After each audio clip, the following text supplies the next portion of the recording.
So then it has finally happened. We have had good news surrounding Project Exodus.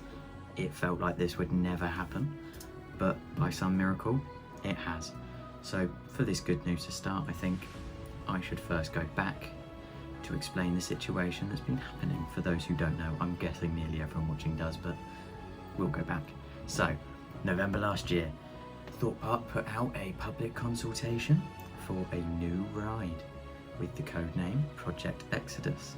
They invited people to a public consultation, and we all saw the Jack Silkstone video. Surprise, surprise, he's always first on things to do with Thorpe Park.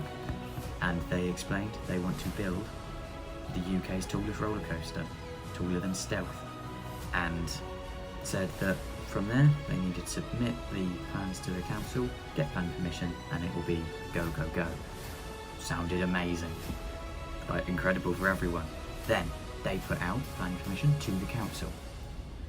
We waited, and to be fair, people were ridiculously optimistic here because it went out before Thorpe said it would. So we're like, this is on the horizon imminently.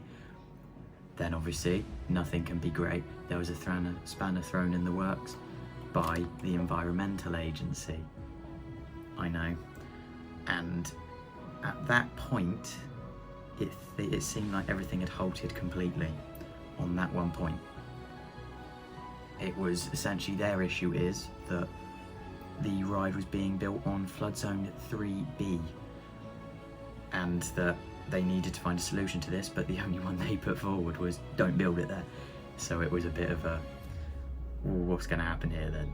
But then this was only a few weeks ago, the news was brought up in a council meeting where every single council member was for Project Exodus. It was an incredible bit of news, especially for people who care, hearing somebody say, yeah, I have the power to say yes, and I think this is a great investment. But they also said that they aren't the environmental agency and they need to get their approval as well. They are a very strong consultant in something being built. So we were left with two possibilities.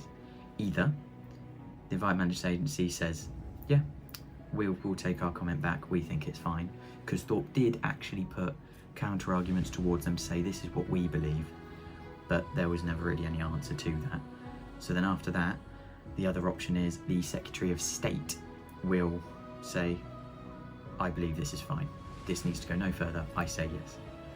And it was sort of left at a halt, people seeing which is going to happen first, thinking we'll be waiting for months, because this council news sort of left people riding a bit of a high, going, oh, we've got some time, but there's actual positives.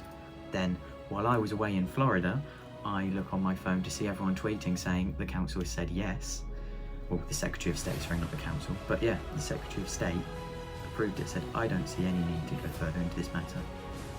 Which means we are going to get the UK's tallest roller coaster in Thorpe Park.